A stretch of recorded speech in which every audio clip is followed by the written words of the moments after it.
Start होने दें। सो आपने एसिंक का वेट देख लिया, तो अब से ऑनवर्ड हम ये कोशिश करेंगे कि एसिंक का await is still a way for writing asynchronous logic in JavaScript, but it looks like the synchronous वे।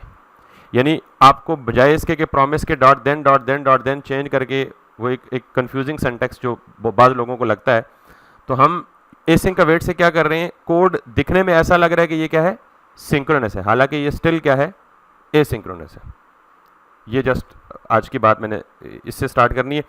और फिर हमने आज ज़रा जो रिएक्ट राउटर डॉम हमें डाटा फैच करने का तरीका देता है, उसमें काफ़ी सारी चीज़ों को उसने एब्स्ट्रैक्ट कर लिया है, काफ़ी सारी चीज़ों को हमसे ले लिया है और वो इंटरनली खुद कंट्रोल करता है। तो हमें मैनुअली यूज़ इफेक्ट वगैरह इस्तेमाल करने की ऐसे डाटा लोडिंग की ज़रूरत नहीं है। लेकिन मैं बार बार ये कह रहा हूँ कि इसका मतलब ये नहीं है कि यूज़ इफेक्ट रिजेक्ट हो गया या हमें इसे यूज़ नहीं करना। कोई भी साइड इफेक्ट परफॉर्म करना है तो साइड इफेक्ट के लिए आप क्या यूज़ करेंगे, यूज़ इफेक्ट। और उसमें सिर्फ डाटा फैचिंग नहीं होता, उसमें फाइल रीडिंग होती है, उसमें डेटाबेस की रिक्वेस्ट होती है, उसमें आपकी डोम की कोई रिक्वेस्ट या डोम की एपीआई को एक्सेस करना होता है। तो ये सारे के सारे काम क्या होते हैं, लोकल स्टोरेज को एक्सेस करना है ब्राउज़र की, तो ये सारे के सारे काम क्या हैं, साइड इफेक्ट्स हैं। एनीवेज, तो अब हमने एक काम करना है और वो काम बेसिकली ये कि हम इधर होम के कंपोनेंट में है स्टिल, और होम के कंपोनेंट में हमें चाहिए डाटा, और डाटा का हमने एक तरीका पढ़ लिया फैच करने का, that is called as use effect way. और हमने कहा जी हमने इसको यूज़ नहीं करना या नहीं करेंगे प्रॉबेबली। तो what is the other way of doing the same thing, करना हमने नेटवर्क से डाटा फैच ही है, तो what is the other way, और वो भी वे जो है वो रिएक्ट राउटर डॉम वर्जन 6 का है। तो हम यहाँ पे जहाँ पे हमारा फंक्शनल कंपोनेंट है, जिस फंक्शनल कंपोनेंट में हमें डाटा फैच करना है, उसी फंक्शनल कंपोनेंट के राइट बॉटम पे आएँ और आप एक फंक्शन लिख दें, जिस तरह नॉर्मल जावास्क्रिप्ट का फंक्शन है। फ़र्क यह है कि ये फंक्शन क्या करेगा, आपका नेटवर्क की रिक्वेस्ट करेगा, ये नेटवर्क कॉल भेजेगा। तो मैं यूँ करता हूँ कि जैसे मैंने ये काम किया है ना,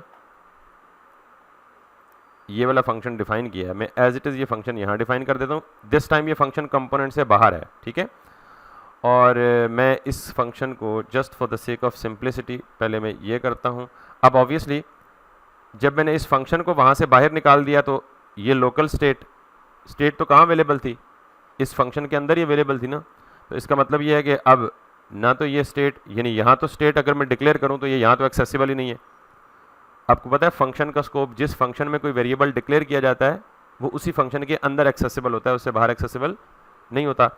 तो इसका मतलब ये है कि ये जो मैंने प्रोडक्ट एपीआई की स्टेट है, ये इस फंक्शन की स्टेट है और इस फंक्शन में ये लोकल है। तो लोकल का मतलब अब ये इससे बाहर अवेलेबल नहीं है, जब इससे बाहर अवेलेबल नहीं है तो मैं ये यूज़ ही नहीं कर सकता। Got it. अब एक और काम करना, ये यूज़ नहीं कर सकता तो इसको यहाँ से भी डिलीट कर दूँ। और अब चूंकि मैं ये जो अपडेट का, अच्छा ये प्रॉप हमें चाहिए क्योंकि हम अपडेट कर रहे हैं उसको, जो पॉपअप ओपन होता है मॉडल बॉक्स। तो अब मुझे ये भी नहीं चाहिए, तो I have kept the things simple. अब आपने करना क्या है कि नॉर्मली ये जो फंक्शन है गेट डेटा, ये स्टिल क्या कर रहा है, नेटवर्क पे कॉल भेज रहा है और नेटवर्क से क्या ला रहा है, एक डेटा ला रहा है। तो अगर मैं यहाँ पे जाके सिंपली इसको ये कर दूँ, ये काम स्टिल वही हो रहा है कि फेच क्या करेगा, हमें क्या रिटर्न करेगा, एक प्रॉमिस रिटर्न करेगा। और उस प्रॉमिस को हमने कहाँ सेव कर लिया, रिस्पॉन्स में, और उस रिस्पॉन्स को हमने रिस्पॉन्स डॉट जेसन यानी पार्स करके इसको रिटर्न कर दिया। हालांकि ये भी क्या रिटर्न कर रहा था, प्रॉमिस ही रिटर्न कर रहा था, ठीक है। अब मैं यहाँ से वापस जाऊँगा। अब नॉर्मली मुझे ये जो डाटा ये वाला फंक्शन रिटर्न करेगा, ये डाटा मुझे कहाँ चाहिए, इस फंक्शन में चाहिए, ताकि मुझे इस प्रोडक्ट एपीआई के वेरिएबल में, या ये अरे को नाम कुछ भी दूं, लेकिन मुझे इस पर्टिकुलर अरे को यहाँ पे अवेलेबल करवाना है। तो normally React router DOM version 6 ये कहता है कि जब आप किसी भी एलिमेंट पर डाटा फैच करना चाहेंगे, अगर मैं यहाँ से, क्योंकि अब मेरे पास मल्टीपल प्रॉप्स हैं, मैं सारी की सारी प्रॉप्स को क्या कर रहा हूँ, लाइन ब्रेक करके अलग लिख रहा हूँ।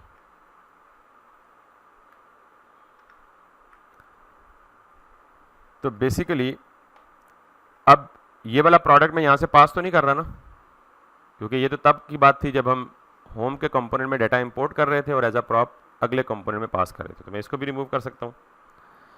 तो ये जो राउट का कंपोनेंट है, अभी तक हम जितने भी राउट के कंपोनेंट यूज़ किए हैं हमने कहा ये दो प्रॉप्स लेते हैं। कौन कौन से? एक पाथ का प्रॉप लेता है और एक एलिमेंट का पाथ लेता है। और अगर आप एलिमेंट का प्रॉप लेता है और अगर आप पाथ नहीं देना चाहते तो आप होम पेज के लिए क्या दे दें?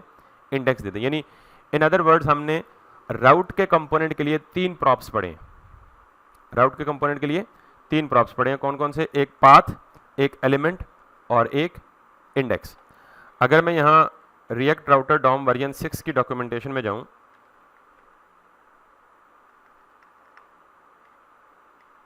और यहाँ पे लिखूं loader in React router DOM, simply React router. So हम वर्जन 6.15 ही यूज कर रहे हैं अपना रिएक्ट राउटर डॉम का। अगर आप यहाँ ये जाएंगे तो ये आपको it would be kind of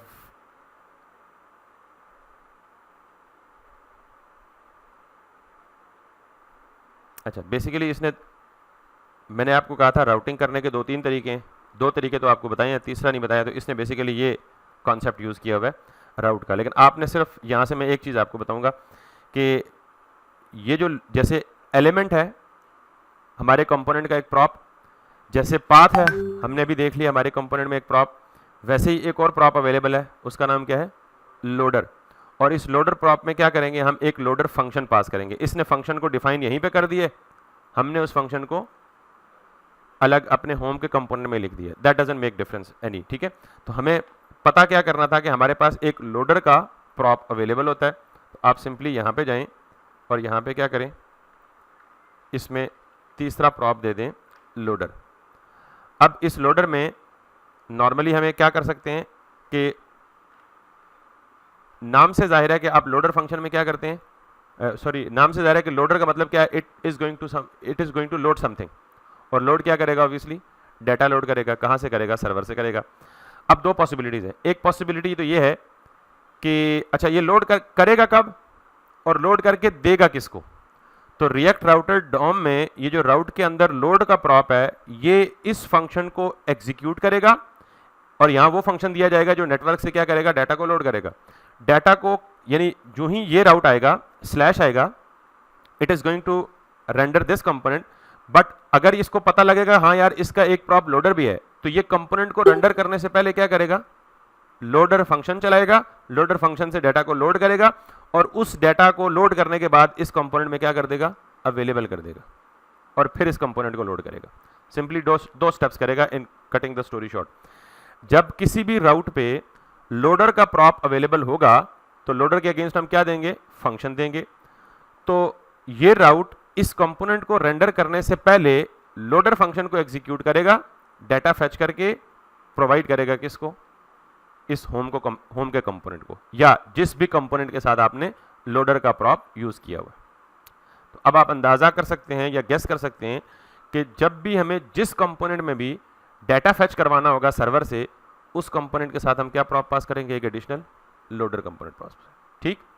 अब आप चाहें तो ये सारा का सारा फंक्शन यहां डिफाइन ना करें, बल्कि ये सारा का सारा फंक्शन ये उठा के यहां ले जाएं। ठीक, that's correct also. Await error क्यों दे रहा है? Because await should be inside the async. तो आप ये जो फंक्शन है इसके शुरू में एसिंक लगा दें तब भी ठीक हो जाएगा।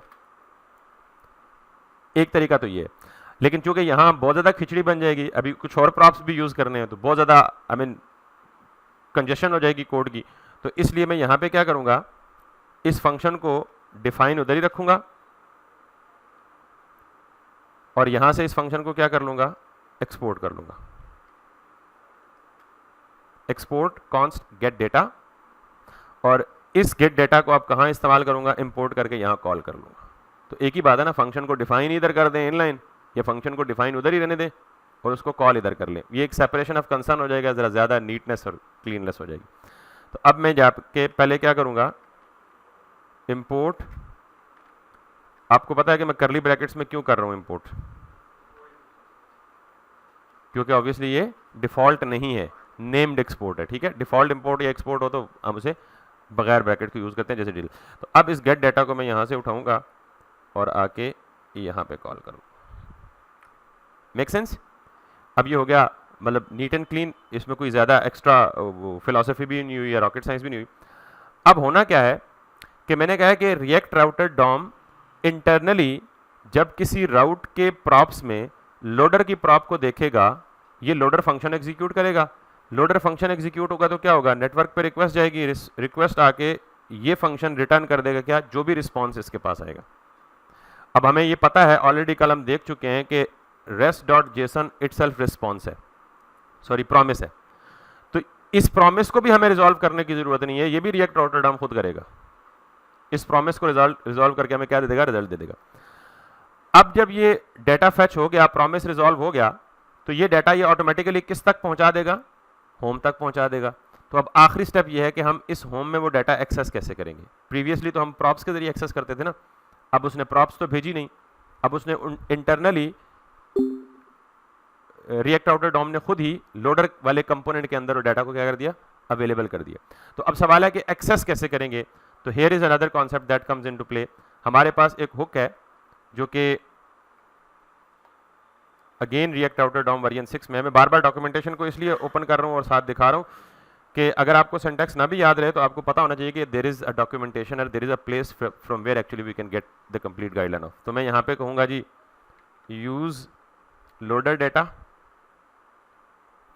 तो ये भी रिएक्ट वर्जन 6 यानी 6 से अबव अवेलेबल है यूज लोडेड डाटा, ठीक है।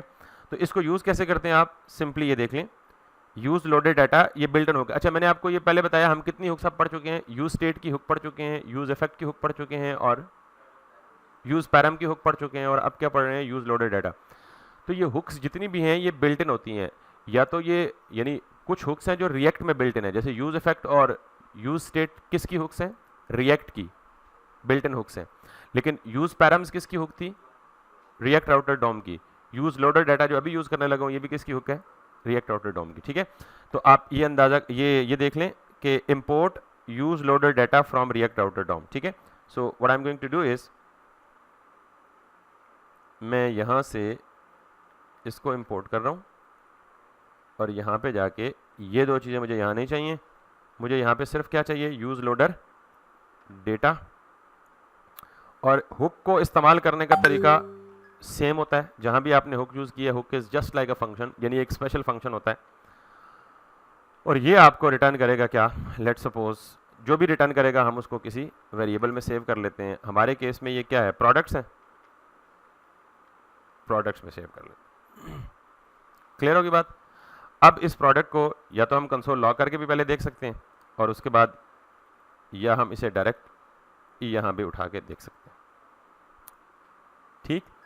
तो जो मैंने शुरू में रिएक्ट राउटर डॉम का लोडर पढ़ाने से पहले कहा था कि रिएक्ट राउटर डॉम वर्जन 6 ने काफ़ी सारी लॉजिक हमसे क्या कर ली है, एब्स्ट्रैक्ट कर ली है, छीन ली है, बहुत सारी इंप्लीमेंटेशन वो इंटरनली कर रहे हैं। तो let's see if everything goes well, तो हमारे पास ये काम जो है वो सक्सेसफुली होना चाहिए, ठीक है। सो अगर मैं यहाँ पे वापस जाऊँ और अपने इस कंपोनेंट में जाऊँ तो I am getting the data successfully. जी जी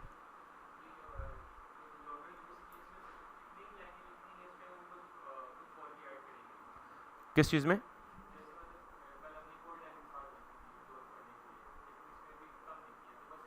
इतनी लिखेंगे ना इसमें, क्योंकि ये आखिरी ये वाला जो प्रॉमिस है ना, अगर लेट सपोज आप रिएक्ट राउटर डॉम फंक्शन यानी लोडर फंक्शन चलता है, एग्जीक्यूट करता है और उसको वापस प्रॉमिस मिलता है, तो रिएक्ट राउटर डॉम खुद उस प्रॉमिस को रिजॉल्व कर देगा और प्रॉमिस को रिजॉल्व करके उसमें से डाटा फेच कर लेगा। Got it. यानी ये काम यूँ समझें कि उसने इंटरनली वो डिटेल हमसे ले ली वापस।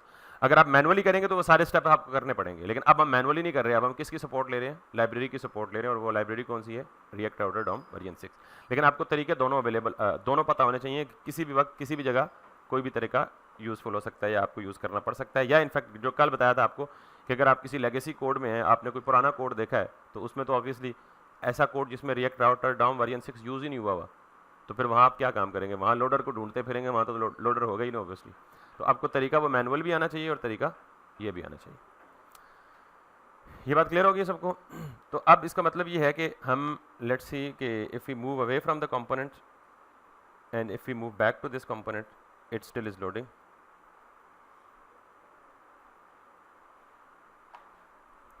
ठीक होगी? तो अब आप लोडिंग के लिए ये काम यूज़ कर सकते हैं, और अगर आप मजीद सब राउट्स में जाएंगे, इंटरनल राउट्स में जाएंगे, तो ये बाकी का काम वैसे ही हो रहा है जैसे हमें जैसे डिज़ाइड थी और जैसे एक्सपेक्ट कर रहे थे।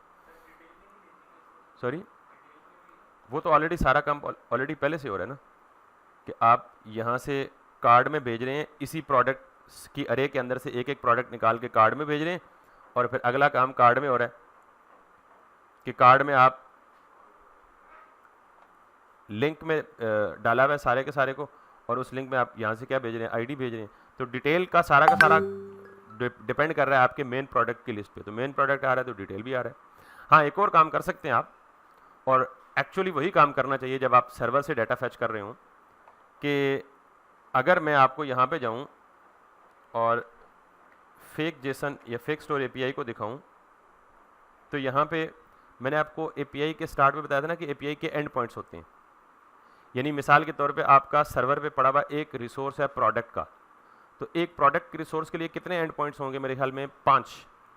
एक एंड पॉइंट होगा गेट ऑल प्रोडक्ट्स या गेट लिस्ट ऑफ प्रोडक्ट्स, तो उसके लिए एंड पॉइंट क्या है? /प्रोडक्ट्स।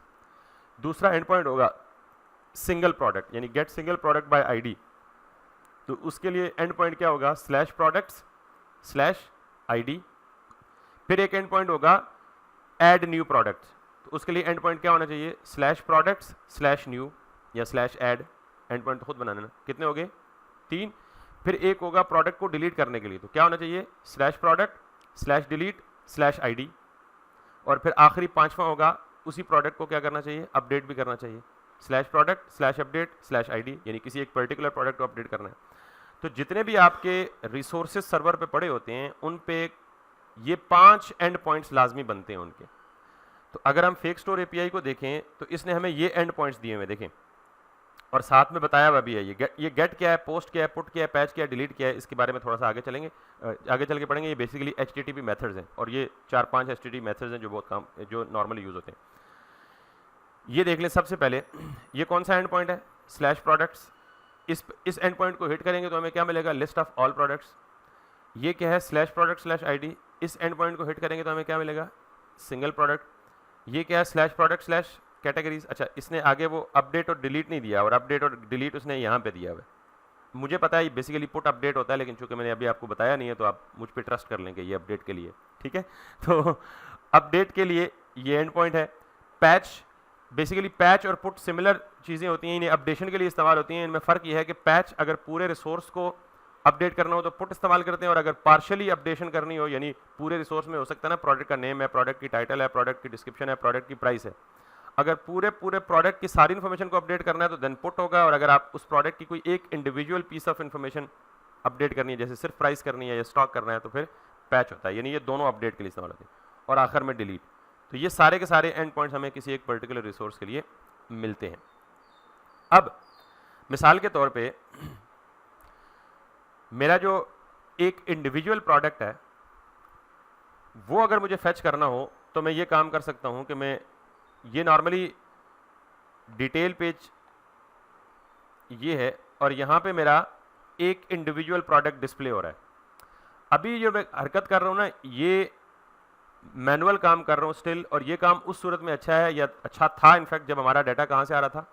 लोकल फाइल से आ रहा था। अब हमारा डाटा लोकल फाइल से तो नहीं आ रहा, अब हमारा डाटा कहां से आ रहा है? एपीआई से आ रहा है, सर्वर से आ रहा है। और हमें यह भी पता है कि अब सर्वर में ऐसा एंड पॉइंट भी अवेलेबल है कि जिसको आप सिर्फ आईडी भेजेंगे तो आप उस आईडी से रिलेटेड एक सिंगल रिसोर्स रिटर्न करेगा आपको। यानी आप यहां देख लें कि मेरे पास ये क्या है? /प्रोडक्ट/1। अगर मैं इसको हिट करूं तो ये मुझे क्या देगा? उस आईडी के अगेंस्ट एक पर्टिकुलर प्रोडक्ट, ठीक है? ये हम कल भी प्रॉब्लम फेस कर रहे थे इसमें बाज़ औक़ात ये एपीआई मस्ती करती है, जैसे भी पिछले दफ़ा। तो अब /प्रोडक्ट/1 जिस प्रोडक्ट की आईडी 1 है ये वो रिटर्न करेगा। अगर आप /प्रोडक्ट/19 करेंगे तो ये 19 नंबर प्रोडक्ट रिटर्न करेगा। तो इसका मतलब है अब हमारे पास एक और एंड पॉइंट है कि बजाय हम ये मैनुअल लॉजिक लिखने के इस कंपोनेंट में भी क्या कर दें हम, डेटा फैच कर दें, इस कंपोनेंट में क्या कर लें, डेटा फैच कर लें। तो अगर इजाज़त दें तो कर लें, क्योंकि मैंने कहा है कि जब आपके पास लोडर का प्रॉप आ गया है रिएक्ट राउटर डॉम में, तो अब आपने जब भी सर्वर से डाटा मंगाना है तो किससे मंगाएं, लोडर के प्रॉप से। तो लोडर के प्रॉप से डाटा मंगाने के लिए ज़रूरी है कि आप जिस तरह ये आपने लॉजिक लिखी है ना, to get all the products, आप इसी को कॉपी कर सकते हैं या इनफैक्ट अपना नया फंक्शन लिख सकते हैं। तो मैं इसको गेट डाटा के बजाय क्या दे दूं, गेट डाटा, या इनफैक्ट अब गेट डाटा के बजाय ये ज़्यादा बेहतर नहीं है, get product be use by ID. Function का नाम मीनिंगफुल रखें ताकि आप कंफ्यूज ना हो किसी लेवल पे भी। तो मैंने इसे क्या कर दिया, गेट प्रोडक्ट बाय आईडी। तो इसका मतलब ये है कि अगर ये एंड पॉइंट मेरे पास है,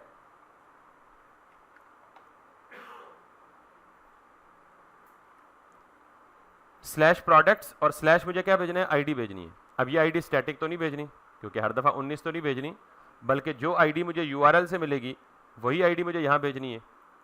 मेक सेंस? तो इसका मतलब ये हुआ कि अब हमें इस यूज़ पैरम के बजाय, यानी जाहिर है इस फंक्शन को मैं यहाँ से कॉल तो नहीं करूँगा ना, इस फंक्शन को कहाँ से कॉल करूँगा, जाहिर है लोडर फंक्शन है तो लोडर फंक्शन कहाँ से कॉल होगा, राउट के अंदर से, राउट के प्रॉप से कॉल होगा। तो इसका मतलब है ये यूज़ पैरम और इसकी आईडी मुझे यहाँ से नहीं चाहिए।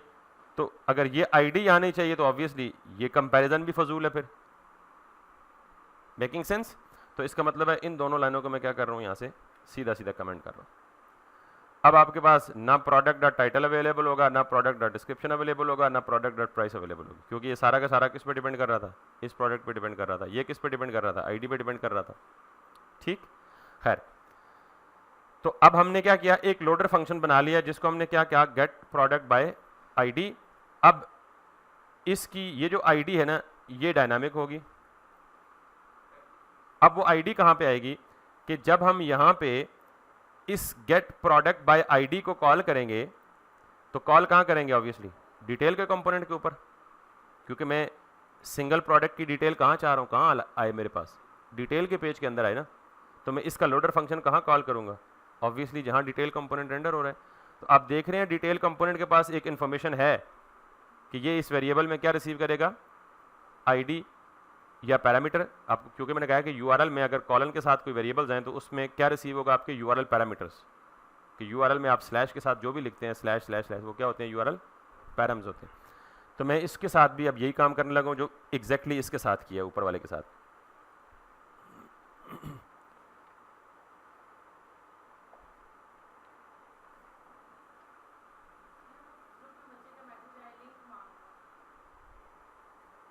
लिंक हमने शेयर नहीं किया, that's quite odd.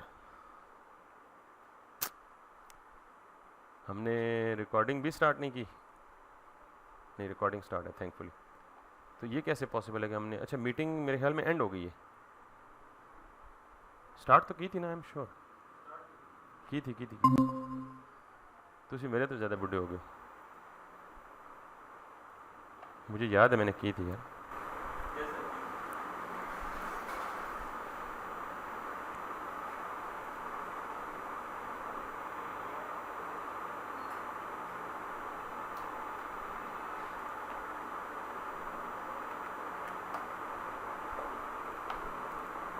That's very bad by the way, bad and sad as well. तो anyways, तो अब हमने यहाँ पे भी हमने क्या पास करना है, लोडर का प्रॉप। तो लोडर के प्रॉप में हमने क्या पास करना है, फंक्शन। और फंक्शन कौन सा पास करना है इसके, इसमें गेट प्रोडक्ट बाय आईडी। तो यहाँ पे मैं क्या लिखूँगा, गेट प्रोडक्ट बाय आईडी। ये फंक्शन ऑटोमेटिक इंपोर्ट होना चाहिए, यस हो गया, ठीक। और अब हमें यहाँ पे एक दो चीज़ें और करनी। जब इस राउट को ये इंडिकेशन मिल गई कि ये राउट पैराम लेगा, यानी इसके अंदर पैरामीटर्स होंगे, तो रिएक्ट राउटर डॉम ऑटोमेटिकली जो यूआरएल के पैराम्स हैं वो ऑटोमेटिकली अवेलेबल कर देगा यहाँ पे। तो इसका मतलब हम यहाँ पे पैराम्स को गेट कर सकते हैं। Got it? अब ये पैराम्स ऑब्वियसली एक भी हो सकते हैं, दो भी हो सकते हैं, तीन भी हो सकते हैं, चार भी हो सकते हैं। जैसे मैंने लास्ट टाइम आपको बताया था कि अगर यहाँ पे आप स्लैश करके फिर ये कर लें ABC, तो ये दूसरा पैरामीटर हो जाएगा। अगर स्लैश करके फिर कर लें XYZ, तो ये तीसरा हो जाएगा। तो इसका मतलब ये हुआ कि जितने भी पैरामीटर्स हम यहाँ भेजेंगे वो हमें कहाँ अवेलेबल होंगे, इस फंक्शन में बतौर आर्ग्यूमेंट। ठीक, और अब अगर मैं यहाँ पे सिर्फ कंसोल करके देखूँ, यानी इसको थोड़ी देर के लिए मैं कमेंट कर दूँ और इसको सिर्फ कंसोल करके देखूँ कि what I am getting, am I getting something in params और नॉट।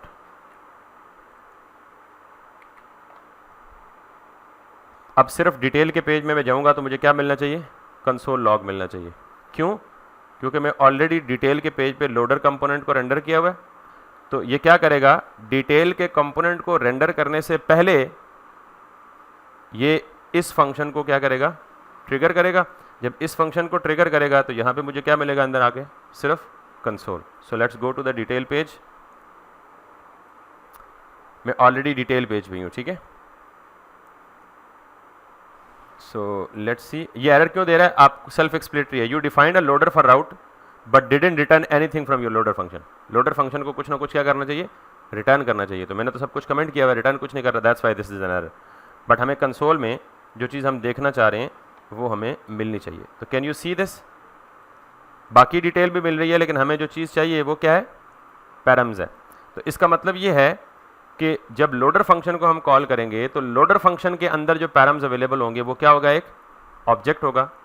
तो उस ऑब्जेक्ट के अंदर पैरम्स क्या होगा, फिर एक ऑब्जेक्ट होगा, यानी ऑब्जेक्ट के अंदर एक ऑब्जेक्ट होगा। तो मुझे ये बताएं कि मैं इस पैरम्स को फिर डीस्ट्रक्चर कर सकता हूं, क्योंकि मुझे यहां एक ऑब्जेक्ट मिल रहा है और उस ऑब्जेक्ट के अंदर पैरम्स की एक प्रॉपर्टी है जिसके अंदर फिर क्या है, ऑब्जेक्ट है। गेटिंग इट और not, right from this point कि ये पूरा का पूरा ऑब्जेक्ट है। इस ऑब्जेक्ट को डीस्ट्रक्चर करूंगा तो मुझे क्या मिलेगा, पैरम्स। और ये पैरम्स फिर आगे क्या है, एक ऑब्जेक्ट है जिसके अंदर क्या पड़ा हुआ है, आईडी पड़ा हुआ है। तो मैं इसको भी डीस्ट्रक्चर कैसे कर सकता हूं, मैं कह सकता हूं जी कि const ID equals to params. Make sense और नॉट, क्योंकि ये पैरम्स क्या है, एक ऑब्जेक्ट है। इस ऑब्जेक्ट के अंदर कौन सी प्रॉपर्टी अवेलेबल है, आईडी अवेलेबल है, just as you have seen in the console log. तो अब इस लॉग को मैं अगर हटा दूं और मेरे पास ये आईडी अवेलेबल हो गई है, तो इस आईडी को मैं उठाऊं और यहां से आके अब यहां तक ये वाला पाथ जो है ये स्टैटिक रहेगा हमेशा। चेंज इसमें क्या होगा, सिर्फ डायनामिक पार्ट कौन सा होगा, आईडी वाला पार्ट होगा। तो what can I do is कि आपको पता है बैकटिक में मैं डायनामिक स्ट्रिंग भी लिख सकता हूं, यानी कॉन्कैटिनेशन के बजाय मैं स्ट्रिंग इंटरपोलेशन यूज कर सकता हूं। So I will be writing an ID here. Make sense? इसीलिए पहले वाला पढ़ा दिया था कि अगर मैं ये पहले पढ़ा देता तो आप कहते सर हमने तो YouTube में ये देखा है, तो वो तो यूज इफेक्ट से कर रहे हैं। तो दोनों तरीके अवेलेबल हैं, अगर आप वो बिल्कुल ठीक है, यूज़ करना चाहिए, उसमें कोई ऑब्जेक्शन नहीं है, कोई एतराज़ नहीं है। लेकिन अगर मुझे ये बताएं कि आप React router DOM anyways use आपको करना ही है, तो आप इसी की पूरी स्ट्रेंथ क्यों नहीं यूज़ कर रहे? आप मतलब आधा काम मैनुअल करें और आधा काम रिएक्ट राउटर से करवाएं, तो बेहतर नहीं है कि सारा काम रिएक्ट राउटर से करवाएं? इसको कहते हैं leverage it, use it for it maximum benefit. ठीक है, तो फ्लेक्सिबिलिटी तो दोनों है, इसीलिए मैंने आपको यूज इफेक्ट का तरीका भी बता दिया कि आप यू आर एब्सोल्युटली, अगर आपको वो काम करना होता ना तो फिर यहां भी आप क्या लगाते, एक यानी ये काम नहीं कर सकते थे क्योंकि हमारे पास सिंगल प्रोडक्ट गेट करने के लिए एपीआई एंड पॉइंट अवेलेबल है। तो आप यहां पे यूज इफेक्ट लगा के सारी वही मैनुअल लॉजिक डाटा की वो आपको अवेलेबल हो जाती है, उसे लोकल स्टेट में सेट करें और सारा काम वो करें। क्लियर? तो बिल्कुल वो तरीका तो अवेलेबल है पहले। हाँ, तो भाई बिल्कुल सिमिलर, आप यहाँ आके वेरिएबल को नाम टाइटल दे दें, या वेरिएबल का नाम तो कुछ भी हो सकता है, यहाँ टाइटल दे दें और जहाँ से पास कर रहे हैं वहाँ से टाइटल पास करते हैं। बाकी इसमें क्या रॉकेट साइंस है, किधर से पास कर रहे हैं, यहाँ से आप टाइटल पास कर दें। मतलब एग्जैक्टली वही चीज़ है ना, वो जो आपने यूटिलिटी फंक्शन लिखा था ना जिसको आप टाइटल भेज रहे थे और आप स्पेसेस रिमूव कर दे, तो वो फंक्शन आप इसके अंदर कॉल कर लें, आप वो फंक्शन इसी के अंदर कॉल कर लें। यानी आप यूँ समझें कि पैरम्स डॉट पैरम्स में से मैंने क्या निकाल रहा हूँ, आईडी निकाल रहा हूँ ना, उस केस में से आप पैरम्स में से क्या निकाल लेंगे, टाइटल निकाल लेंगे। टाइटल निकाल के उसको एक और फंक्शन के अंदर पास कर दें, will do your job. Making sense? सिर्फ आप इसका फ्लो समझें, बाकी सारा का सारा काम जो उधर हुआ है वही काम इधर हो रहा है, नो डिफरेंस। अब मुझे बताएं, ये भी वही काम करेगा, लोडर फंक्शन है, ये रिस्पॉन्स रिटर्न करेगा और रिस्पॉन्स के बाद मुझे क्या दे देगा, एक सिंगल प्रोडक्ट। और वो सिंगल प्रोडक्ट मुझे यहां कैसे मिलेगा, उसी हुक के थ्रू, क्योंकि जाहिर है जब आप किसी भी कंपोनेंट में लोडर पास करते हैं तो ये लोडर ये डाटा इस कंपोनेंट में किसके थ्रू अवेलेबल करता है, हुक के थ्रू अवेलेबल करता है। और वो हुक कौन सी है, जो हमने जस्ट अभी देखी है। यहां आ जाएं और इसके अंदर इन दोनों को रिमूव कर दें और यहां आके क्या लिखें, सिर्फ यूज लोडर डाटा। अब चूंकि ये सिंगल प्रोडक्ट है तो आप इसको क्या कह दें, सिंगल प्रोडक्ट का नाम दे दें। और अब ये प्रोडक्ट का टाइटल भी अवेलेबल हो जाएगा। ये प्रोडक्ट चूंकि टाइटल, डिस्क्रिप्शन और प्राइस प्रोडक्ट के ऑब्जेक्ट पे डिपेंड कर रहा था ना, प्रोडक्ट का ऑब्जेक्ट तो था ही नहीं, तो अब आ गया ना। तो ना हमने सब कुछ नीट एंड क्लीन कर लिया और सब कुछ ज़रा ज़्यादा मॉडर्न प्रोफेशनल तरीके से कर लिया। ठीक होगी बात। तो अब अगर आप वापस जाएं, if everything goes well so we should be able to see the data in the detail component as well as in the home component. So let me see this. और अगर मैं यहाँ से किसी भी एक इंडिविजुअल प्रोडक्ट पे click करूँ तो वो use loaded data is not defined, तो what should be the possible error, import नहीं हुआ। ठीक है, तो बाज़ औक़ात तो आपको एरर देख के ही हिंट मिल जाता है जी कि what am I doing wrong. So use loaded data कहाँ डिफाइंड है हमारा, इधर रिएक्ट राउटर डॉम में। तो अब हम यूज पैराम यूज़ नहीं कर रहे, तो आप यूज पैराम को यहाँ से क्या कर दें, हटा दें। अब हम ये प्रोडक्ट भी नहीं यूज़ कर रहे, तो ये अनयूज्ड इंपोर्ट है, इसको भी आप क्या कर दें, हटा दें। तो अब आपके पास ये एरर नहीं आना चाहिए। सो let's C, yes I have the detail. तो अब अगर मैं वापस होम कंपोनेंट में जाता हूँ, I have list of products, और अगर मैं किसी एक इंडिविजुअल प्रोडक्ट के लिए क्लिक करता हूँ तो I have that one as well. तो एग्जैक्टली यही काम आप किसके लिए कर सकते हैं, वही टाइटल वाइटल जो आपने बाकी काम किए। तो मैंने सिर्फ और सिर्फ क्या किया है कि यहाँ कंपोनेंट को we need to keep the component as simple as possible. ठीक, अब इसकी मजीद रिफाइनमेंट भी हो सकती है कि आपने कंपोनेंट में रश नहीं डालना, तो आप यहाँ पे एक अलग से फोल्डर बना लें यूटिल्स का या यूटिलिटीज़ का। तो ये सारे फंक्शंस जो हैं वो बजाय कंपोनेंट में डालने के आप किधर डाल दें, उस यूटिल में डाल दें और वहाँ से इंपोर्ट कर लें। तो कंपोनेंट आपका बिल्कुल खाली मूली रहेगा और देखने में भी कितना साफ सुथरा। आप आएंगे तो पूरा डाटा लोडिंग शोडिंग सारा कुछ ये एक लाइन कर रही है।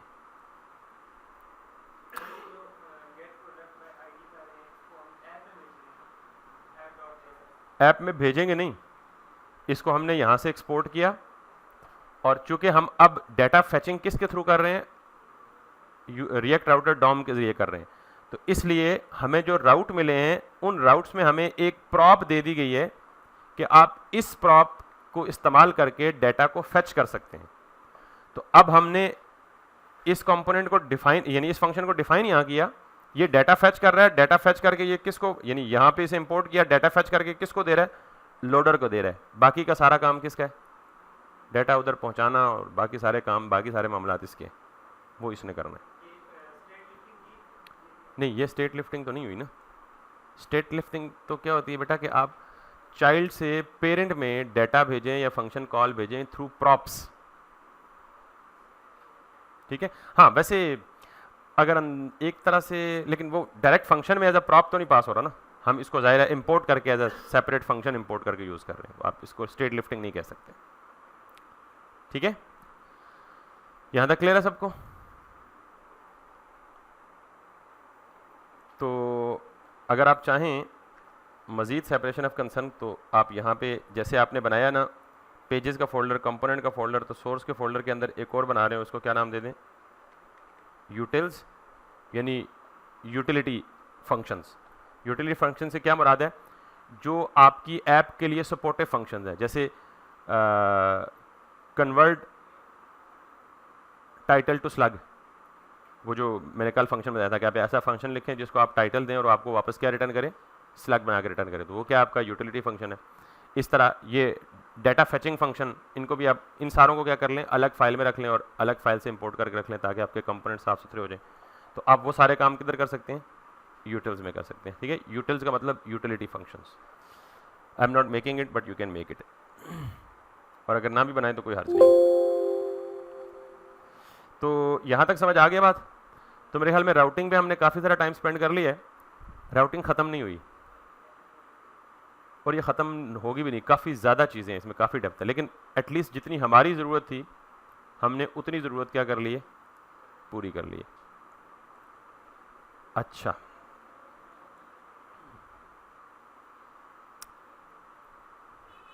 एरर को तो हमने हैंडल ही नहीं किया इधर, यानी अगर एरर आ जाए तो क्या हो, यहाँ पे कहीं ना कहीं एरर आ जाए तो उस एरर को भी तो कहीं भेजना है ना, उसको भी तो हैंडल करना है या उसको भी तो टैकल करना है। तो राउट ने यानी रिएक्ट राउटर डॉम ने ही ये फैसिलिटी दी हुई है कि ये एरर को भी कैच कर सकता है। यानी अभी तक हमने एरर को कैच करने के लिए क्या काम किया है कि सिंपल अपनी जान छुड़ाने के लिए कि जब भी कोई एरर आए तो ये नॉट फाउंड का पेज दे दे। अब यार हर दफ़ा ज़रूरी तो नहीं है कि एक ही टाइप का एरर आए, डिफरेंट टाइप्स के एरर आ सकते हैं ना। तो इसका मतलब ये है कि जब मैं ये डाटा फैच करूंगा तो इस डाटा फैचिंग में इस कंपोनेंट का अपना एरर आ सकता है, ज़ाहिर है इस डाटा फैचिंग की लॉजिक में डिफरेंट एरर हो सकता है, ये भी डाटा फैचिंग हो रही है, इसमें अपना एरर हो सकता है। तो रिएक्ट राउटर डॉम वर्जन 6 ने हर एक राउट पे एक और प्रॉप दिया हुआ है जो सिर्फ क्या करेगा, वो प्रॉप एरर को कैच करेगा, एरर को कैच करके कंपोनेंट में अवेलेबल करेगा। और उसके लिए प्रॉप है I guess error, yes error element. तो इसमें होना क्या है कि एरर एलिमेंट में आप जैसे नॉट फाउंड का एक पेज बनाया ना, ये क्या करता है, सिर्फ और सिर्फ ऐसे एरर, यानी अगर आपने कोई ऐसा राउट दिया है जो आपके गिवन या हैंडल्ड राउट में से किसी के साथ मैच नहीं करता तो फिर ये नॉट फाउंड रेंडर हो जाएगा, लेकिन ये किसी किस्म का स्पेसिफिक एरर नहीं पकड़ेगा। ये जो एरर एलिमेंट है ये आप हर राउट के साथ लगा सकते हैं और ये हर राउट के साथ उस पर्टिकुलर राउट के अंदर आने वाला कोई भी स्पेसिफिक मैसेज कैच करेगा और उसके अगेंस्ट ये कंपोनेंट रेंडर करेगा। ठीक है, मैं सिर्फ ये बता रहा हूँ कि ये प्रॉप अवेलेबल है, लेकिन बहुत सारी प्रॉप सारी इकट्ठी करेंगे तो ज़ाहिर है डाइजेशन प्रॉब्लम हो सकता है हमें। तो फिलहाल मैं रिएक्ट राउटर डॉम को इतना ही रखूँगा जब तक हम मज़ीद कोई कॉन्सेप्ट नहीं पढ़ते, क्योंकि ज़ाहिर है हमने रिएक्ट के बाकी कॉन्सेप्ट्स भी देखने हैं। क्योंकि एक तो मैंने कहा है कि ये आपको एरर हैंडलिंग का मैकेनिज्म देता है, इससे आगे ये आपको लिंक्स जनरेट करने की फैसिलिटी देता है, हिस्ट्री को मेंटेन करने की फैसिलिटी देता है। हिस्ट्री का मतलब क्या है कि जब आप कहीं किसी भी वेब पेज पे यहाँ पे जाते हैं ना, लेट्स सपोज यहाँ पे जाते हैं, तो आप यहाँ से वापस पीछे जाते हैं इस बैक बटन से या इस फॉरवर्ड बटन से आगे जाते हैं, तो बेसिकली ये बैक और फॉरवर्ड होना जावास्क्रिप्ट जो ब्राउज़र है ये आपके जो विजिटेड पेज है उनकी एक हिस्ट्री मेंटेन कर रहा होता है। तो उस हिस्ट्री के साथ मैनिपुलेशन करनी है तो वो भी रिएक्ट राउटर डॉम उसकी फैसिलिटी भी देता है। फिर आपने फॉर्म हैंडलिंग करनी है तो रिएक्ट राउटर डॉम अब फॉर्म हैंडलिंग की फैसिलिटी भी देता है। तो लिहाजा इन सारी चीज़ों को हम गहे बगहे साथ साथ करेंगे, लेकिन फिलहाल जिस चीज़ के लिए यानी जो चीज़ हमारी ज़रूरत थी डाटा फैचिंग और डाटा रेंडरिंग, तो वो हमने अभी कर ली है। हम साथ साथ राउटर के जो जो फंक्शनलिटीज़ या जो जो फीचर्स आएंगे उनको करते रहेंगे। यहाँ तक ओके सबको। अब एक और इम्पॉर्टेंट टॉपिक है रिएक्ट में, before going to the global state management, और वो टॉपिक है जी फॉर्म हैंडलिंग। फॉर्म हैंडलिंग का मतलब ये है कि आपने किसी वेबसाइट पे कॉन्टैक्ट फॉर्म देखा होगा, आपने साइन इन फॉर्म देखा होगा, साइन अप फॉर्म देखा होगा, या कस्टमर की डिटेल कलेक्ट करने के लिए फॉर्म देखा होता। यानी यूज़र आए आपकी रिएक्ट ऐप में कोई इन्फॉर्मेशन एंटर करे और उस इन्फॉर्मेशन को आप कैसे कैच करते हैं और कैसे उसको सबमिट करते हैं सर्वर को, ये इस मैकेनिज्म को हम क्या कहते हैं, बेसिकली फॉर्म हैंडलिंग या फॉर्म डाटा हैंडलिंग। तो हम फॉर्म हैंडलिंग रिएक्ट में किस तरह करते हैं, दो तीन तरीके हम पढ़ेंगे अगेन इसके भी। पहला बिल्कुल एब्सोल्यूट बेयर मिनिमल रिएक्ट में मैनुअली सारा काम कैसे करते हैं। फिर मैंने आपको बताया जैसे हम मैनुअली डाटा फैचिंग करके उसके बाद एक लाइब्रेरी यूज़ किए तो उसने हमारे बहुत सारे काम क्या कर दिए, आसान कर दिए। तो मैं इसी तरह फॉर्म्स के साथ करूँगा ताकि आपको इंटरनल वर्किंग और इंटरनल बिहेवियर समझ आए कि फॉर्म मैनुअली कैसे हैंडल करते हैं। फिर उसके बाद एक बहुत फेमस पैकेज है फॉर्म हैंडलिंग का, फॉर्मिक। तो हम फॉर्मिक को यूज़ करके फॉर्म हैंडलिंग करेंगे। और फिर फॉर्म डाटा हैंडलिंग के साथ, जाहिर है फॉर्म के साथ जब फॉर्म आएगा तो फॉर्म में एरर्स भी आ सकते हैं, यूज़र अनवांटेड डाटा एंटर कर सकता है, हम यूज़र को रिस्ट्रिक्ट करना चाहेंगे, तो उसके लिए हमें फॉर्म वैलिडेशन चाहिए होगी। तो फॉर्म वैलिडेशन हम मैनुअली भी कर सकते हैं, और फॉर्म वैलिडेशन के लिए एक और लाइब्रेरी है जिसको हम क्या कहते हैं, यप कहते हैं। तो फॉर्मिक और yup is our ultimate destination that we have to use, but for now let's talk about the forms. ये जो सिनेरियो हमारा है, इसी सिनेरियो में फॉर्म को फिट करने के लिए what I'll be doing is कि मैं यहाँ एक बटन बनाऊंगा और उस बटन पे मैं एक नया कंपोनेंट ओपन करूंगा और वो कंपोनेंट होगा related to adding a new product. जाहिर है अगर लेट्स सपोज एडमन आए और ये 20 प्रोडक्ट आपकी ई कॉमर्स स्टोर में है, एडमन आए और एडमन चाहता है जी नहीं मैंने कुछ और प्रोडक्ट्स ऐड करने हैं, यानी मेरी कोई नई लॉट आई है, नई शिपमेंट आई है और मैंने अपने ई कॉमर्स में नया प्रोडक्ट क्या करना है, ऐड करना है। तो कैसे ऐड करेगा एडमन?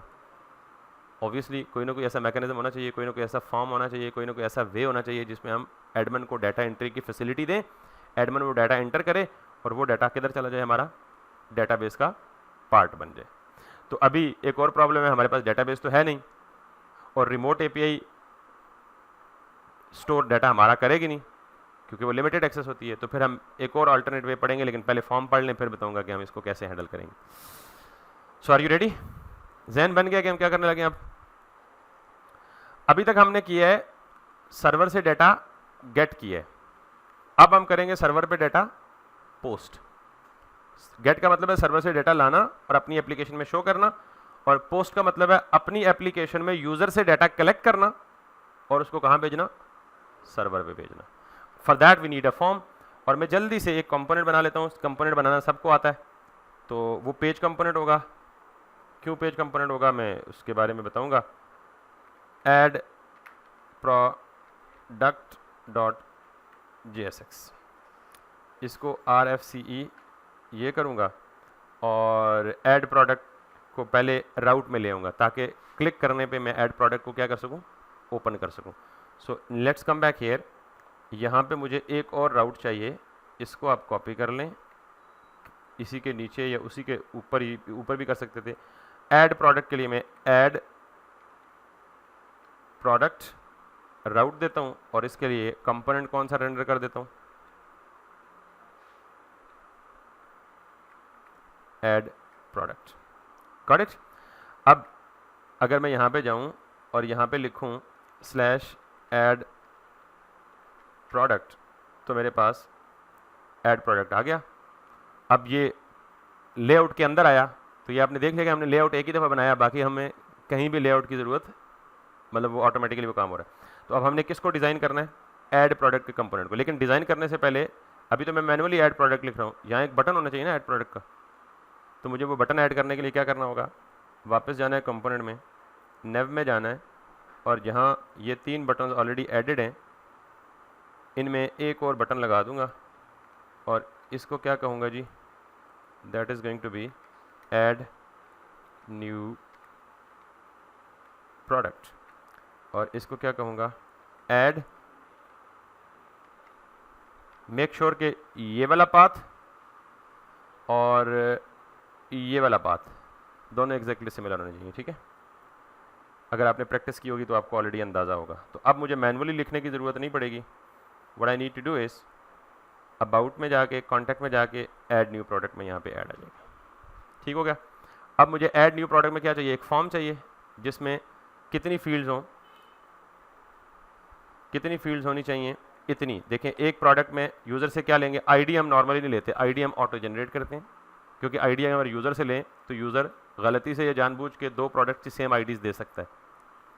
अगर 2 प्रोडक्ट की सेम आईडी दे सकता है तो हम सारी एप्लीकेशन किस बेस पे काम कर रहे हैं, एप्लीकेशन में आईडी की बेस पे।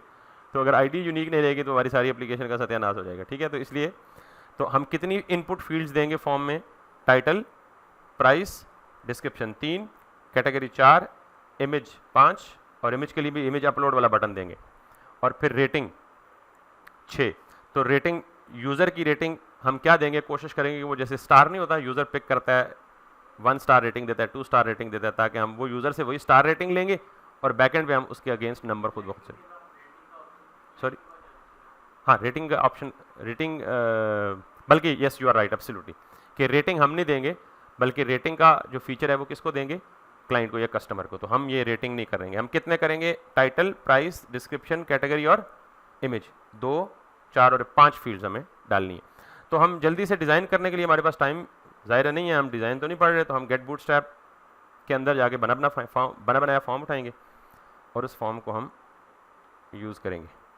सो लेट मी गो और let me come inside the forms, तो फॉर्म कंट्रोल्स में जाएं, बल्कि यूँ करें कि लेआउट में चले जाएं, यहाँ बना बनाया फॉर्म आपको मिल जाएगा।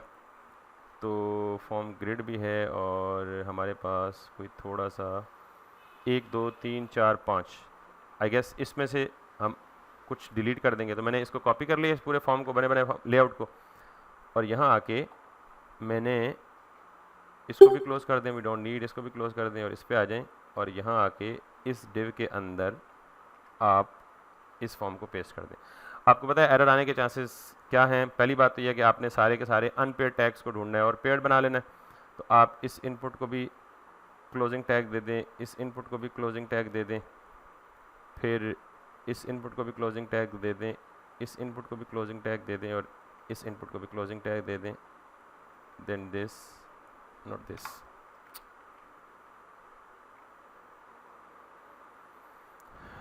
Close it, close this, okay. हमें चेक बॉक्स नहीं चाहिए तो आखिरी वाला चेक बॉक्स डिलीट कर दें और हमें 5 फील्ड्स चाहिए। Let's see if we can have those 5 as well. तो ऐड न्यू प्रोडक्ट में जाए तो हमारे पास 1 2 3 4 और 5, ये 6 7, एक ड्रॉप डाउन हमें चाहिए क्योंकि नॉर्मली जो कैटेगरीज है ना वो प्री डिफाइंड होती हैं आपके उसमें। तो कैटेगरीज को हम किस में रखेंगे? ड्रॉप डाउन में रखेंगे।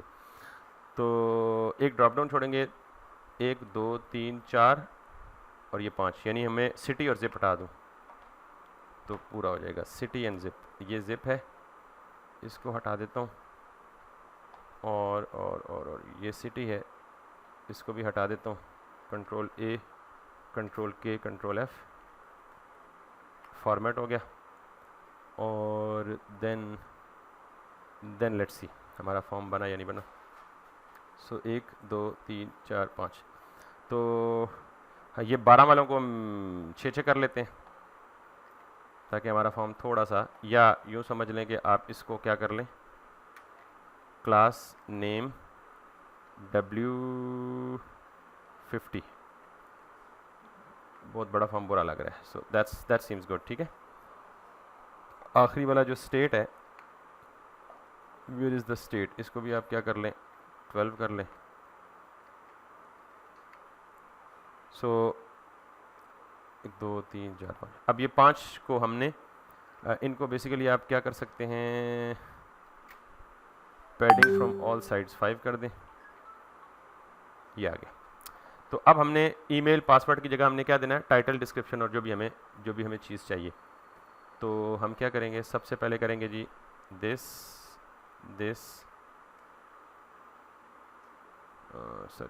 Is going to be title, this is going to be text, और इसको कर दें दिस ये हो गया हमारा टाइटल। अब आपको पता है कि डिस्क्रिप्शन ज़रा लंबी होती है तो उसके लिए आप टेक्स्ट एरिया ज़्यादा मुनासिब है। तो आप इस इनपुट को रिप्लेस कर दें किससे, टेक्स्ट एरिया से, वो भी हम बूटस्ट्रैप की खदमात लेते हैं। Where is the text area,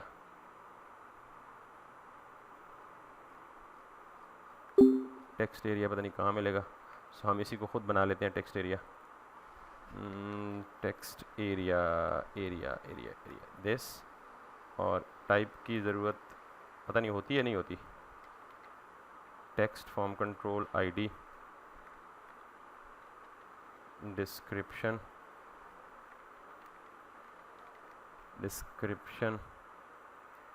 और इसको भी आप डिस्क्रिप्शन बोल दें। तो दैट्स काइंड ऑफ, अच्छा ये टेक्स्ट एरिया नीचे होना चाहिए, तो इसको मैं कर देता हूँ 12 ताकि ये अगले वाले को नीचे फेंक दे। इसको भी मैं कर देता हूँ 12, ये अगले वाले को नीचे फेंक दे। ओके, टाइटल, डिस्क्रिप्शन और आगे क्या था हमारे पास प्रोडक्ट में, प्राइस, कैटेगरी, इमेज। हाँ, so the third one is obviously price,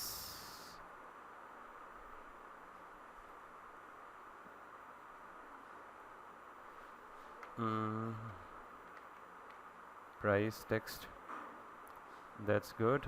और इसको होना चाहिए नंबर, प्राइस में सिर्फ NUMBER नंबर, मिन 10। पता ना नंबर क्या करता है और मिन 10 क्या करता है। यूज़र नेगेटिव प्राइस भी इंटर कर सकता है, तो HTML में मिन का एट्रीब्यूट अवेलेबल है ताकि नेगेटिव प्राइस कभी नेगेटिव हो सकती है किसी चीज़ की, कि आप जाके दुकानदार से कपड़े लें और साथ में वो आपको 500 रुपया भी दे, नेगेटिव का मतलब यही है ना। So that's not possible. तो दिस इज़ प्राइस, और इसके बाद है जी है आपकी इमेज। तो इमेज के लिए हमें क्या करना है, इनपुट टाइप फाइल, और यहाँ से इमेज,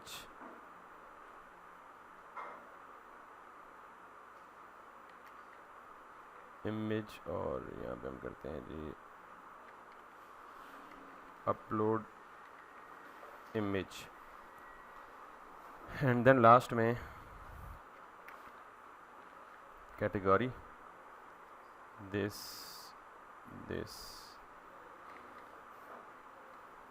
कैटेगरी,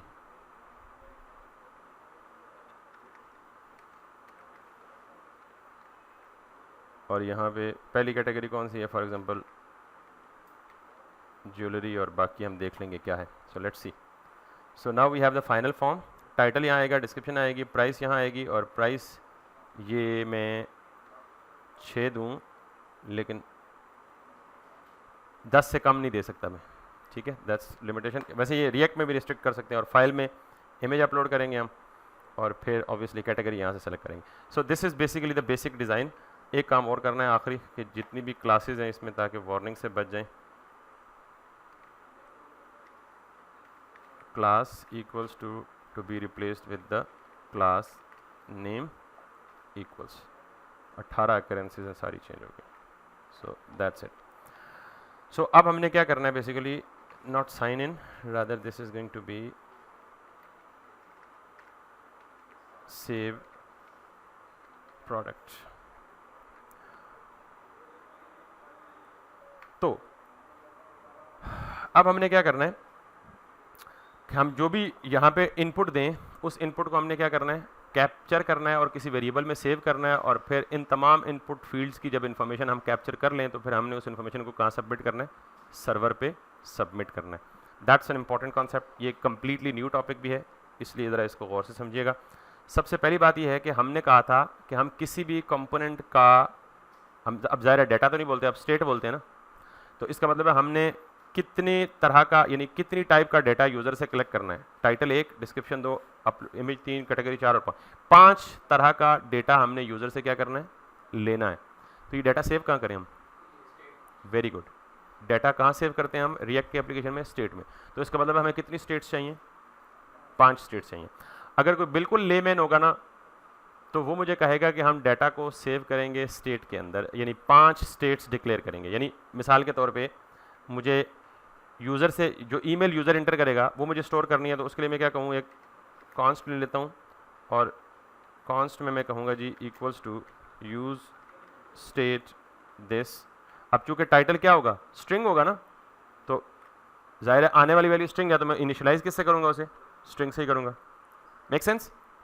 मुझे कितनी वैल्यूज़ चाहिए, अगर मुझे यहाँ पे चाहिए जी टाइटल, और इसे मैं क्या करूँगा, सेट टाइटल। दूसरी वैल्यू मुझे क्या लेनी है, डिस्क्रिप्शन, तो मैं डिस्क्रिप्शन के लिए क्या दूंगा जी, DESCRIPTION, डिस्क्रिप्शन, और साथ में क्या होगा, सेट। कोई स्मार्ट तरीका बताएं। इस तरह अगर आपके पास 10 फॉर्म की फील्ड्स हों तो आप 10 स्टेट्स डिक्लेयर करेंगे, दैट्स गोइंग टू कॉम्प्लेक्स। हाँ, अरे बना लेंगे, ऑब्जेक्ट बनाएंगे। अरे क्यों बनाएंगे, अरे contains similar type of information, यानी अरे में सारी एंट्रीज क्या होती हैं, सिमिलर टाइप की होती हैं। क्या बनाएंगे फिर, तो उससे फ़ायदा क्या होगा, एटलीस्ट हम एक ही वेरिएबल से सारी इन्फॉर्मेशन को रिप्रेजेंट कर सकते हैं। तरीका ये भी ठीक है, लेकिन ये ज़्यादा देसी हो जाता है, मतलब ज़्यादा लेमैन वाला हो जाता है, बहुत बिगिनर वाला तरीका है। ठीक है, तरीका ये एब्सोल्यूट ठीक है कि आपको अगर 5 डाटा आइटम स्टोर करने हैं तो 5 स्टेट्स डिक्लेयर कर लें, ठीक है। लेकिन मैं क्या करूँगा, ज़्यादा एफिशिएंट और प्रॉपर तरीका क्या है, अब किसकी इंफॉर्मेशन कलेक्ट करने लगा हूं, प्रोडक्ट की इंफॉर्मेशन। तो वेरिएबल का नाम क्या, स्टेट का नाम क्या होना चाहिए, प्रोडक्ट। स्टेट वेरिएबल का नाम क्या होना चाहिए, प्रोडक्ट। आप देख रहे हैं ना खुद ब खुद सिचुएशन सामने आ रही है कि किस चीज के बारे में कैसे डिसाइड करना है। तो मैं आगे इसको क्या कहूंगा, सेट। अब मुझे बताएं कि इसकी इनिशियल वैल्यू क्या होनी चाहिए,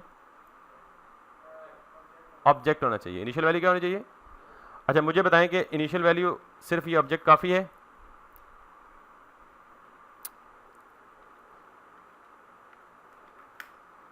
ये ठीक नहीं है भाई। ऑब्जेक्ट की पूरी शेप बताऊंगा ना, मुझे जो ऑब्जेक्ट चाहिए उस ऑब्जेक्ट में कौन कौन सी वैल्यू आके स्टोर होगी। टाइटल स्टोर होगा ना, तो टाइटल की इनिशियल वैल्यू क्या रख दूंगा, एम्प्टी स्ट्रिंग। डिस्क्रिप्शन स्टोर होगी ना, तो डिस्क्रिप्शन की इनिशियल वैल्यू क्या रख दूंगा। फिर हमारे पास अगली चीज क्या, प्राइस। प्राइस स्टोर होगी ना, तो प्राइस में कुछ नहीं है तो बाय डिफॉल्ट 0 कर दें अगर नंबर रखना चाहते हैं। अगर प्राइस को भी आप स्ट्रिंग बनाना चाहते हैं तो सिंगल कोट रख दें, डबल कोट रख दें। कुछ भी नहीं रखना चाहते तो नल रख दें, गॉट इट। और या अनडिफाइंड रख दें। शुरू में प्राइस क्या है, अनडिफाइंड है, जब कुछ नहीं है तो अनडिफाइंड ही है ना, या नल रख दें या 0 रख दें, कुछ भी रख दें, जो भी आपकी मर्जी है। बल्कि बेहतर है आप क्या रख दें, अनडिफाइंड रख दें। और इसके आगे क्या है आपका, प्राइस भी होगी। इमेज, अच्छा नॉर्मली मैं आपको इमेज के बारे में बड़ा स्पेशल बिहेवियर बताऊंगा कि नॉर्मली हम कभी भी इमेज को स्टोर नहीं करते, बल्कि हम इमेज का पाथ स्टोर करते हैं। इमेज पूरा का पूरा उठा के डायरेक्टरी में अपलोड करते होते हैं, लेकिन अभी परेशान होने की जरूरत नहीं है। यहाँ हम इमेज को भी एज अ स्ट्रिंग इमेज का पाथ स्टोर करेंगे, बाद में देखेंगे जब हम इमेज की एक्चुअल मैनिपुलेशन करेंगे। उसके बाद क्या आता है जी, कैटेगरी। कैटेगरी क्या है, स्ट्रिंग है ना। और आखिरी चीज क्या है, कुछ भी नहीं, कुछ भी नहीं। सो 3 और 2 5 पूरा हो गया। तो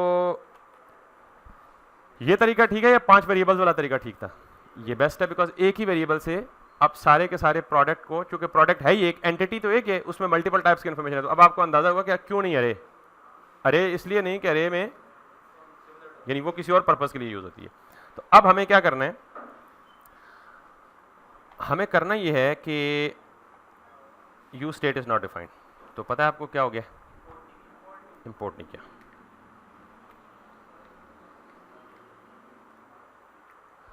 अब हमें करना क्या है कि मैं ये चाहता हूं कि जो ही कोई बंदा इसमें आके कोई वैल्यू एंटर करे,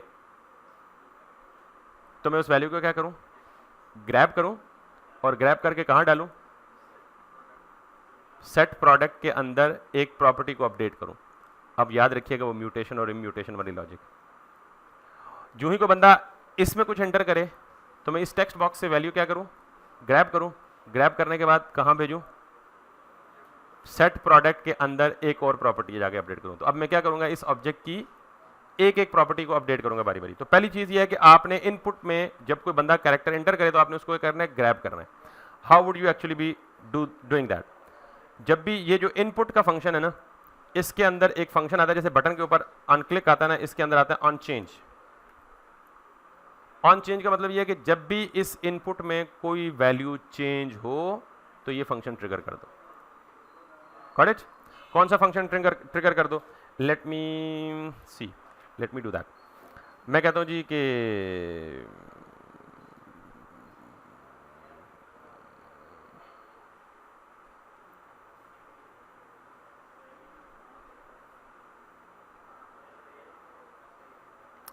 वैसे मैं एक फंक्शन यहाँ पे दे के बाहर फंक्शन डिफाइन कर सकता हूँ, लेकिन मैं आपको पता है इनलाइन फंक्शन भी डिफाइन कर सकता हूँ। अभी थोड़ी देर पहले भी बताया कि आप जहाँ फंक्शन लिखना चाहते हैं वहाँ इनलाइन भी फंक्शन डिफाइन कर सकते हैं। तो मैंने क्या किया, मैंने कहा ऑन चेंज, जब भी इस इनपुट बॉक्स में कोई चेंज आए तो ये फंक्शन ट्रिगर कर दो। ठीक, ये फंक्शन जब ट्रिगर करो तो क्या करो, फिलहाल मैं सिर्फ ये कह रहा हूँ ये कंसोल कर दो। क्या कर दो, ये चेक करने के लिए कि क्या ये चेंज डिटेक्ट कर रहा है या नहीं कर रहा।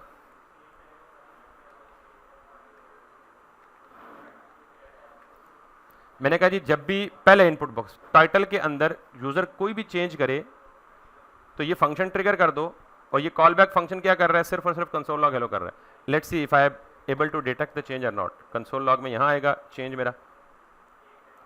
If I clear my whole screen, how to do that, किधर गया क्लियर वाला बटन, यस ये। सो अब मैं अगर लेट्स सी मेरा टेक्स्ट बॉक्स खाली है, मैं यहाँ पे कुछ लिखता हूँ, कोई एक लेटर लिखता हूँ, मैंने क्यू प्रेस किया, वो मेरा फंक्शन ट्रिगर हुआ चेंज के अगेंस्ट और मुझे क्या मिल गया, हेलो मिल गया। फिर मैं कुछ और लिखता हूँ, तो जितनी दफ़ा मैं यहाँ चेंज करता रहूँगा ये सारे की सारी चेंजेस को क्या करेगा, डिटेक्ट करेगा। जिन लोगों को थोड़ी बहुत जावास्क्रिप्ट पता है, थोड़ी सी जावास्क्रिप्ट भी पता है, जिन लोगों को नहीं पता वो इसको अभी देख लें, मैं जो बताने लगा हूँ। उनको ये पता है कि जब भी हम कोई इवेंट हैंडलिंग करते हैं जावास्क्रिप्ट के अंदर, इवेंट हैंडलिंग का मतलब क्या होता है आपको पता है कि आप वेब पेज पे कोई भी एक्शन परफॉर्म करते हैं तो जावास्क्रिप्ट की ज़ुबान में उसे क्या कहते हैं, इवेंट कहते हैं। आपने क्लिक किया ये एक इवेंट है, आपने डबल क्लिक किया एक इवेंट है, आपने माउस को ड्रैग किया ये एक इवेंट है, माउस को ड्रॉप किया एक इवेंट है, स्क्रॉल अप किया इवेंट है, स्क्रॉल डाउन किया इवेंट है, की प्रेस की इवेंट है, की डाउन की इवेंट है। तो जावास्क्रिप्ट में एवरीथिंग इज एन इवेंट। ठीक, तो जब भी कोई इवेंट अकर होता है जावास्क्रिप्ट में, तो नॉर्मली उस इवेंट अकर होने पे एक इवेंट का ऑब्जेक्ट मिलता है हमें, ये ऑटोमेटिकली अवेलेबल होता है। अगर हमें चाहिए तो हम उसे यूज कर लें, नहीं चाहिए तो इग्नोर कर दें। वो इवेंट का ऑब्जेक्ट हमें इस फंक्शन में मिलता है बतौर आर्ग्यूमेंट। ये मैंने ई लिखा है ना, आप वेरिएबल का नाम कुछ भी लिख दें। होगा क्या कि जब भी ये चेंज का इवेंट अकर होगा, ये चेंज का इवेंट एक ऑब्जेक्ट थ्रो करेगा जिसको हम रिसीव कर सकते हैं कहां पे, कॉल बैक फंक्शन के अंदर। और ये सिर्फ ऑन चेंज में नहीं होगा, ये ऑन क्लिक पे भी होगा अवेलेबल, ये ऑन सबमिट पे भी अवेलेबल होगा। मतलब ये जितने भी इवेंट्स हैं उस सब के साथ क्या होगा, अवेलेबल होगा। Make sense? अब मैं देखता हूं कि मैंने ऑन चेंज हुआ, उसने एक ऑब्जेक्ट थ्रो किया और मैंने हेलो के बजाय उस ऑब्जेक्ट को जाके कंसोल कर लिया। Make sense? अब जरा आएं वापस, रिफ्रेश करें और वापस इधर आएं। मैंने यहाँ के कोई चेंज करनी है, मैंने W प्रेस कर दिया, इसने चेंज को डिटेक्ट किया। चेंज को डिटेक्ट करने के बाद इसने फंक्शन ट्रिगर किया और उस फंक्शन में इवेंट ऑब्जेक्ट जो वो वैसे ही थ्रो करता है, मैंने उसको क्या कर लिया, पकड़ लिया, पकड़ के उसे डिस्प्ले कर दिया। अब ये फंक्शन काफ़ी रिच है, ये ऑब्जेक्ट जो है, ये इवेंट का ऑब्जेक्ट क्या है, काफ़ी रिच है। इसके अंदर आपको बेशुमार तरह की इंफॉर्मेशन मिलती है और आप बहुत सारा काम कर सकते हैं इसके साथ। हमें सारी इंफॉर्मेशन तो अभी नहीं चाहिए, हमें सिर्फ इसमें एक चीज चाहिए अपने मतलब की, और वो है टारगेट। क्या है? अच्छा, अगर इस टारगेट के आगे देखें तो इसने मुझे कहा है इनपुट जिसकी आईडी टाइटल है और जिसकी क्लास फॉर्म कंट्रोल है, और लेफ्ट साइड पे देखें वही इनपुट हाईलाइट हो गया है जिस पर ये इवेंट अकर हुआ है। तो इसका मतलब यह है कि इस पूरे इवेंट के ऑब्जेक्ट में, ऑब्जेक्ट कंसिस्ट ऑफ प्रॉपर्टीज, उस पूरे इवेंट के ऑब्जेक्ट में एक प्रॉपर्टी मुझे बहुत सारी मिली, मुझे एक चाहिए जिसका नाम है टारगेट, और उस टारगेट में उस एलिमेंट की पूरी इंफॉर्मेशन होती है जिस एलिमेंट पे वो इवेंट अकर हुआ होता है। Make sense? सो लेट्स सी, मुझे अब ये पूरा ऑब्जेक्ट नहीं चाहिए, मुझे इस पूरे ऑब्जेक्ट में से क्या चाहिए, ई डॉट टारगेट। अब मजे की बात यह कि ये टारगेट फिर से एक ऑब्जेक्ट है, आपको बताया ना ऑब्जेक्ट के अंदर नेस्टेड ऑब्जेक्ट हो सकता है। तो अब अगर मैं इसे दोबारा करूंगा दिस, तो अब उसने मुझे टारगेट में वो पूरा का पूरा एलिमेंट दिया है। तो मुझे ये बताएं कि ये एलिमेंट डॉम का एलिमेंट नहीं है। आपको बजाय शक्ल से HTML दिख रहा है, लेकिन मैंने गेट किसके थ्रू की है, जावास्क्रिप्ट के थ्रू की है ना। तो मैंने कहा था ना कि जितने भी एलिमेंट्स हैं जावास्क्रिप्ट उनको किन में बदल देता है। तो आप यूँ समझें कि ये क्या है, बेसिकली ऑब्जेक्ट ही है, और ये किसका ऑब्जेक्ट है, डॉम का ऑब्जेक्ट है। Make sense? अब जब डॉम का ऑब्जेक्ट है तो इसके अंदर भी प्रॉपर्टीज होंगी। तो आप यहाँ पे आएँ और E dot target dot value लिखें। अब यहाँ पे आए वापस और यहाँ पे आके यहाँ पे आप कुछ भी फिर लिखें। तो अब आप उस टारगेट जिस पर इवेंट ट्रिगर हुआ है उसकी वैल्यू को सक्सेसफुली गेट कर पा रहे हैं। लेट्स सी, मैं लिखता हूँ जी, सो whatever I am writing in here I am getting it in here. आखिरी बात बता के क्लास एंड करूंगा और फिर मंडे को कहूंगा कि आपने ये सारा फॉर्म टास्क है आपका। कल कहा था ना तगड़ा सा टास्क दूंगा, ये इतना भी तगड़ा नहीं है लेकिन चले थोड़ा बहुत मुनासिब है। ये फॉर्म कंप्लीट आपने करना है। इमेज क्या है, इमेज को क्या है, इमेज को छोड़ दें, इमेज के बगैर सारा कर ले। इमेज का एक स्पेशल तरीका है, ठीक है। इमेज को छोड़ दें, इमेज के बगैर कर लें। वैसे अगर गूगल करेंगे तो इमेज भी मिल जाएगा आपको। हाँ, ट्राई जरूर करें। टास्क का मतलब ये होता है ना, ट्राई करना, चैलेंज करना। जरूरी तो नहीं है सारा कुछ मैं ही पढ़ूंगा और आप इससे रटें। रिसर्च करें ना, आपको रिसर्च की आदत भी होनी चाहिए। Do it, do give it a try. Anyways, तो अभी इसको मैं कंप्लीट, एक फील्ड को मैं कंप्लीट करता हूँ, बाकियों को आप करेंगे। अब मुझे ये जो इन्फॉर्मेशन मिल रही है यहाँ पे, मुझे ये कंसोल लॉग नहीं करानी, मुझे ये इन्फॉर्मेशन किस में सेट करनी है? लोकल स्टेट में सेट करनी है। तो अब मैं क्या करूंगा, मैं लॉग करने के बजाय क्या करूंगा, सेट प्रोडक्ट, ऐसे ही करूंगा ना, तो हो जाएगा ना काम? नहीं होगा, क्यों? अगर चले आप समझ गए, अगर ये काम मैं कर दूं तो होगा क्या? ये प्रॉपर वर्ड बता देना प्लीज। अगर मैं ये चला दूं और मैं चेंज करूं, चले करके देखते हैं होगा क्या। मैं यहां पे ये कर देता हूं, तो क्या होगा, क्या हुआ होगा आपके ख्याल में? देखें, ये पूरी की पूरी स्टेट या सेट प्रोडक्ट क्या एक्सपेक्ट कर रहा है? ऑब्जेक्ट एक्सपेक्ट कर रहा है। मैं इसमें क्या पास कर रहा हूं? स्ट्रिंग पास कर रहा हूं। पास क्या करना चाहिए था? तो ये इस पूरी प्रोडक्ट की इस स्टेट को म्यूटेट करके क्या बना देगा? स्ट्रिंग बना देगा। सब कुछ ज़ाया हो जाएगा। I would lost everything. समझ आई बात? क्योंकि मैं बहुत डिटेल में समझा चुका हूँ कि ऑब्जेक्ट म्यूटेशन और अरे म्यूटेशन क्या होती है और उसको इम्यूटेबल कैसे बनाते हैं। तो आप जरा मुझे इम्यूटेट करवाएं, उसको कैसे करेंगे।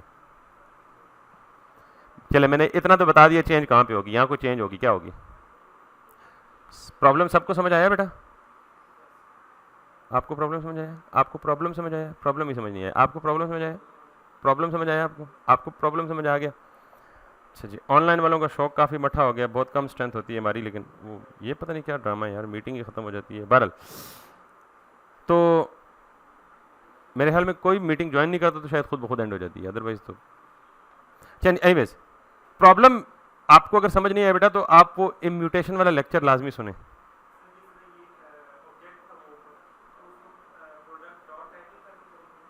नहीं, देखें, जब आप किसी भी स्टेट को अपडेट करते हैं ना, तो उस स्टेट की जो इनिशियल वैल्यू होती है, आपने अपडेट करते वक्त भी वैल्यू का फॉर्मेट या शक्ल उसी तरह की देनी होती है।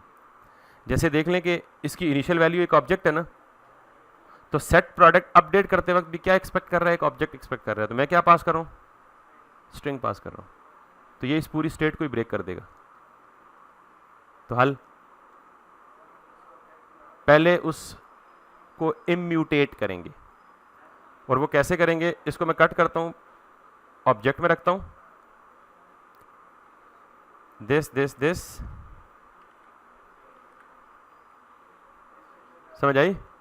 और फिर इस प्रोडक्ट की एक प्रॉपर्टी अपडेट कर दूंगा। और वो प्रॉपर्टी कौन सी है? टाइटल। और टाइटल में क्या दे दूंगा? ये दे।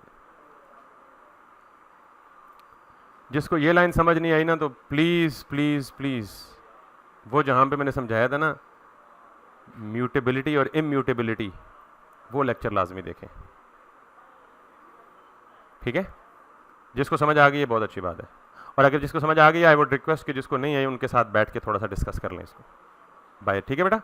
अरबाब, बल्कि बेशक सारे ही डिस्कस कर लें कि ये क्या हुआ है। अब अगर मैं यहां पे आऊंगा तो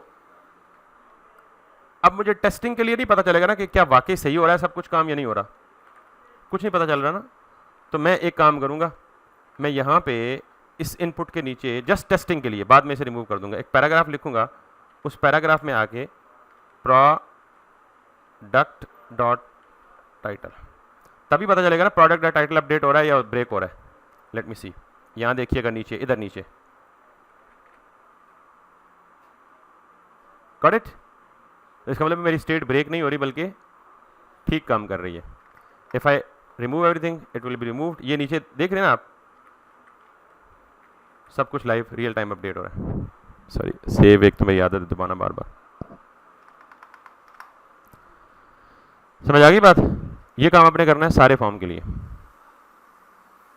हो जाएगा।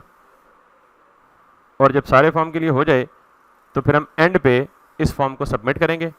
जब फॉर्म को सबमिट करेंगे तो उस सबमिटेड इंफॉर्मेशन को हम सर्वर पे पोस्ट करेंगे। तो हमारा जो एक फ्लो तो हो गया ना, सर्वर से डाटा गेट करना, सर्वर पे भेजने वाला काम भी हो जाएगा। तो आपका टास्क ये है मंडे का कि आपने इस पूरे फॉर्म को वर्किंग बनाना है, और वर्किंग कैसे बनाना है इस कॉन्सेप्ट को आपने लाजमन समझना है कि यहां क्या हो रहा है। नहीं, ई एक सिंथेटिक बेस्ड इवेंट ऑब्जेक्ट है, पूरा नाम इसका ये है। मैं इतना लंबा नाम नहीं बताना चाहता था, सॉरी, नहीं समझ आई।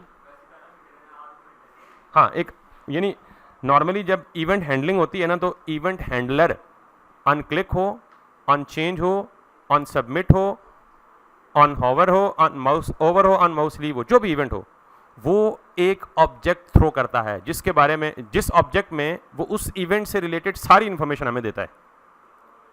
हम वो ऑब्जेक्ट रिसीव करते हैं एज एन आर्ग्यूमेंट और फिर उसको आगे यूज करते हैं।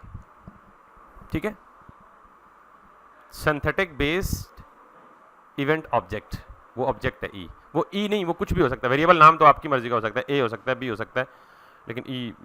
तो ये सारा फॉर्म आपने कंप्लीट करना है जी, और फिर मंडे को मुझे आपने रिपोर्ट देनी है कि ये ओके है, तो फिर मैं इसको कंटिन्यू करूँगा और फिर ये डाटा लेके मैं सर्वर पे पोस्ट करूँगा। हम देखेंगे कि अगर फेक एपीआई सर्वर हमें अलाउ करे पोस्ट रिक्वेस्ट करना तो हम पोस्ट रिक्वेस्ट करेंगे, और अगर नहीं करेगा तो फिर अल्टरनेट बताऊँगा, हम अपना एक छोटा सा लोकल सर्वर बना लेंगे डमी सा, जब तक हम बैकएंड नहीं बढ़ते। So that's all from me. If you have any question